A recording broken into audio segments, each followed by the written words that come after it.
So my sister and her husband are living with me temporarily, so I agreed to let them stay with my dogs and me. I own a nice bungalow, and it's just my dogs and me. It's a little crowded, but I can deal. I have a couple of little dogs, and I like to make them raw food. It's healthy for them and I like knowing what they eat. I use cheap ground meat and I mix in chopped vegetables, seeds, and organ meat. I also mix in their doggy vitamins. I make up big batches whenever I find ground meat at a good price, then I make patties out of the mix and freeze them. At night, I take out a couple of patties and leave them in the fridge to thaw out for the next day's food. When I was out yesterday, my brother-in-law saw the hamburgers in my fridge and decided to grill them up and eat them. When I got home, I went to feed my dogs, but the food was obviously not there. So I asked my sister if she'd fed my dogs while I was out. She said that her husband had eaten the burgers in the fridge. I giggled and said, "Oops, I guess I need to thaw more out." He heard me and said that they tasted off anyway. I told him the reason they tasted off was that they were dog food. He started dry heaving and saying he was gonna puke. He yelled at me for keeping dog food around people's food. I yelled back that he was a guest and that while he was welcome to anything in the house, perhaps it would be best if he asked before he ate my food. He and my sister are angry that I didn't label my dog food. I'm kind of angry that he complained. Yes, I would be a little grossed out too, but it's just funny. He isn't hurt or anything. There is nothing that isn't edible by humans in the food I make. I wouldn't eat it myself, of course. Part of the reason he's angry is that he says I took it lightly.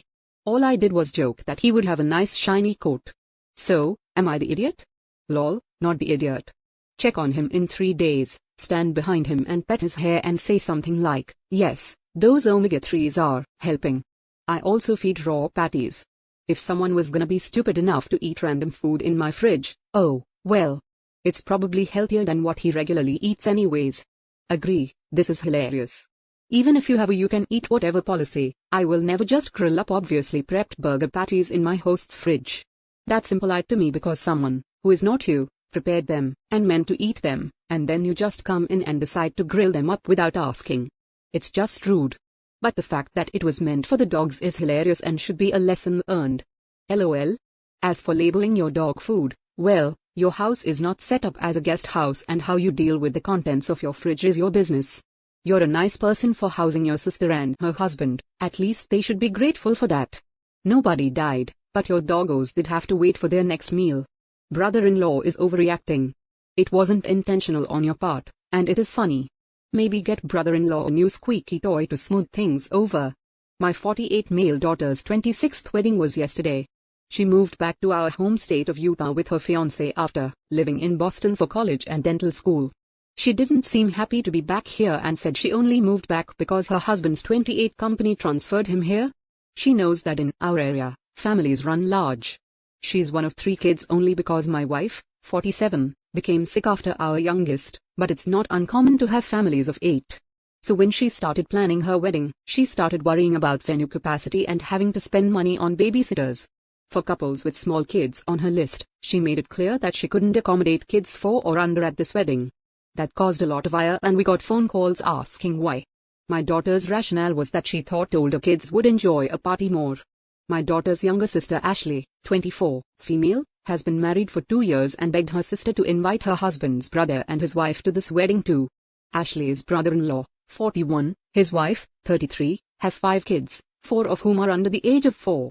When they RSVP'd, they indicated they'd only be bringing their pre-tween daughter.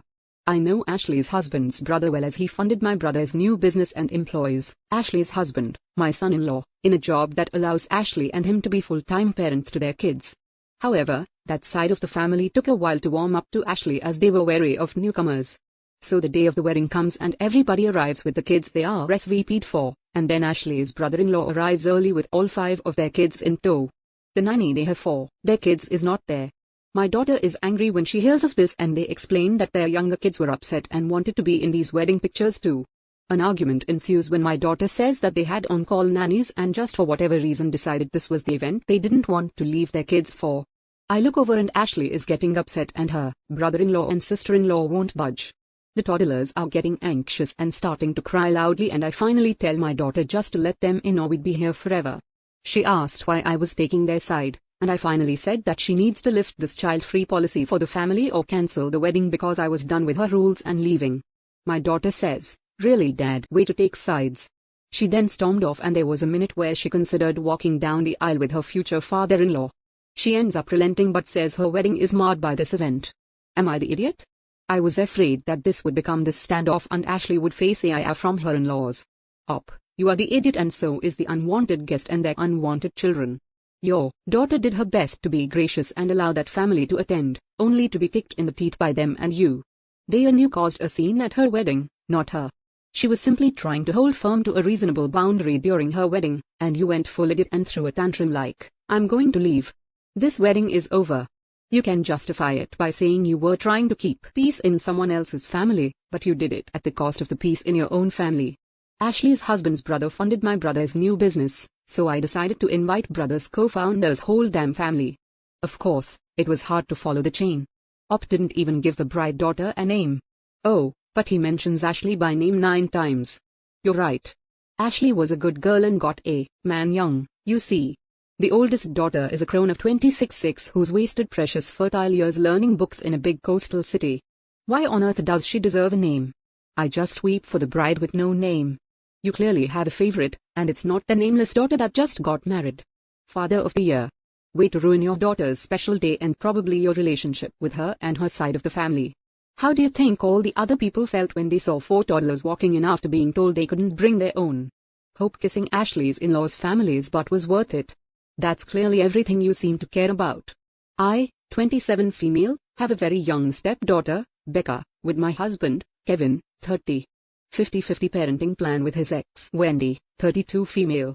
I've been in Becca's life since she was a baby, and no, I was not an affair partner. They mutually chose to split up long before I met him. His ex is super high conflict, tries to keep me from spending any bonding time with Becca, and just is constantly harassing my husband, me, and his family members. That's in the process of being handled in court. Basically, she's nice when she needs something and we try to all work together for Wendy, and she's insane when we disagree on something or just randomly when she feels like being crazy. You never really know when she's gonna lose it. Well, Wendy got her car repoed, and she's been out of a car for a while taking lifts when she can and getting rides from people. Well, her week came up and she had no one available to give her a ride to pick up Becca from school, so she called me.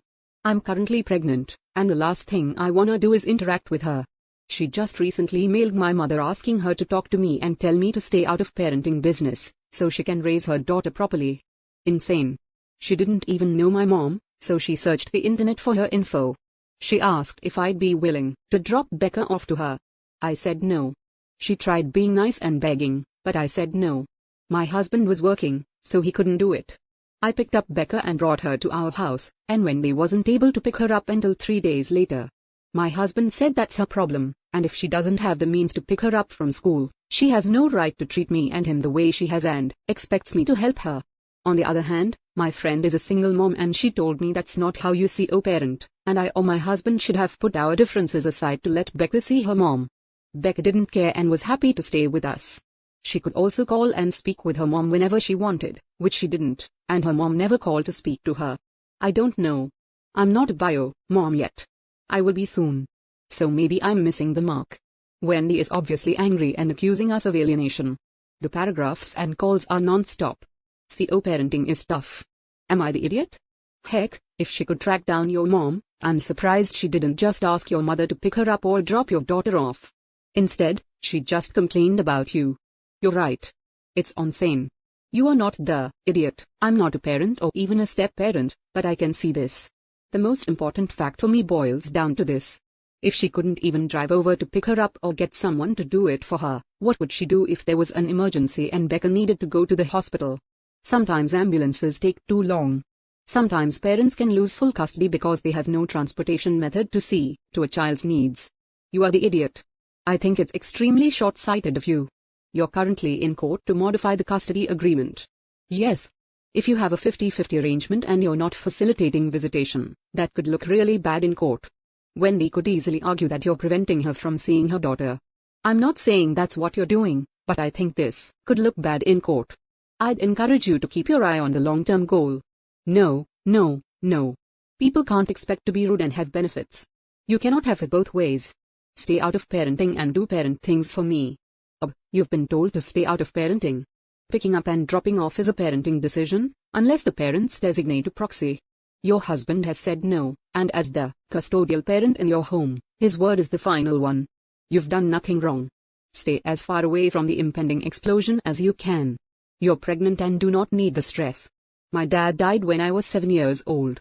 He was my favorite person, my mom's favorite person at the time, and I kinda think he was the person who could complement our personalities enough for us to be super close.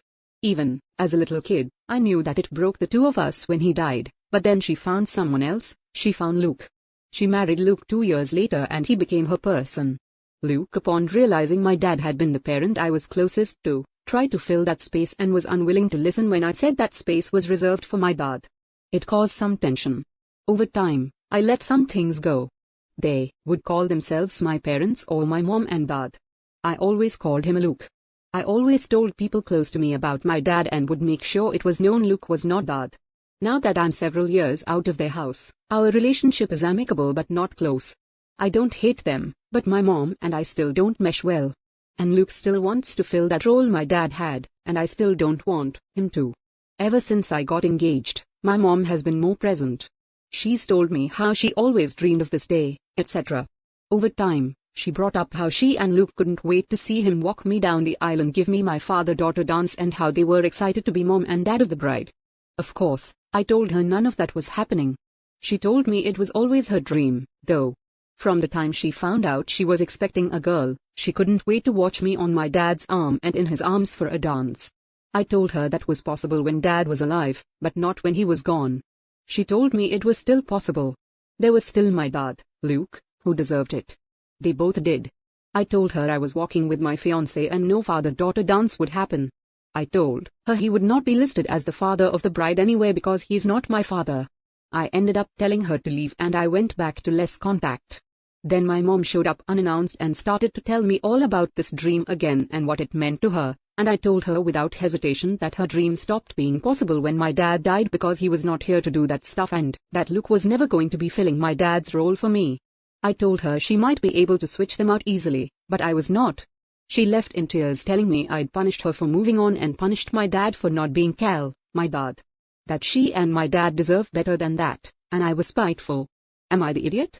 Edit, Luke cut up cards I had made and given my dad for Father's Day that my dad had kept safe before he died, and cut up the back and left the front and then turned them into a collage and acted like they were cards I had given him. When he and my mom brought out my birth certificate for something, he told me he couldn't wait to see his name instead of the old husband. He told me my dad had done nothing special and that he could do what my dad had done for my mom and me, but better. My mom just erased my dad and added Luke, then expected me to do the same. She even went as far as taking photo frames with stuff like our family or dad and daughter and replacing them with photos that included Luke instead of my dad. She also told me more than once that Luke was our new favorite person, or would say, Dad's our favorite person like always, and it was always about Luke, not the idiot. You don't consider Luke as your father, period. Your mom and Luke should accept it once and for all, and your mom should also cease her emotional blackmailing. Maybe if Luke hadn't tried to replace your dad, he'd been much better standing with you. Even if it was so, it is all down to your decision. Be ready for the flying monkeys to come at you about how you're unreasonable, etc., etc. I'd be ready to block the law. Yeah. Maybe if he hadn't stomped on the feelings of a grieving 9-year-old, I'd have more respect for him. Yeesh. Those edits make my head hurt. I would reconsider inviting him and the mother as well. Luke wanted a ready-made family and didn't care what kind of damage he was doing to his daughter. Mom is the biggest idiot here. Instead of helping her child grieve the loss of their favorite person, she just tried to shove any male into that spot. I don't think anything Op says will drive those points home for either of them. They think they're in the right. If mommy can't drop it, it might be time to go no contact. Days ago, I, stay-at-home mom with 3, was doing laundry when my husband, breadwinner who works as a pilot, asked if I could iron his uniform before his shift. I didn't say yes because I was busy. Laundry, then kids' homework, then cooking, etc. I said I might not find the time to do it. He turned around and walked away, completely ignoring what I was saying. An hour later, he came downstairs freaking out, asking why I didn't iron his uniform when he asked me to. I told him I was busy and reminded him of how I didn't say yes to his request. He blew up saying that I obviously don't care about him displaying professionalism at work. It's just a uniform. It's not like it was dirty, just needed some ironing. He lectured me about how his work is important, and although I'm a stay-at-home mom, I should still make his job a priority. He decided to miss his shift as a way to teach me a lesson and show me how my lack of cooperation and my refusal to help him out could affect the money that kept coming in. I called him insane for missing the shift and he got offended and called me a hypocrite for calling him insane and acting all surprised when it was me who caused this situation to happen. I mean, I could have taken some time from my chores to iron his uniform, but I still thought his reaction was a bit much. Am I the idiot? Attention passengers of Flight 4033. Unfortunately, your flight has been cancelled because your pilot, more perfectly capable of operating a highly complex 450-ton machine, was not able to iron his work shirt, and therefore, had to stay home to sulk.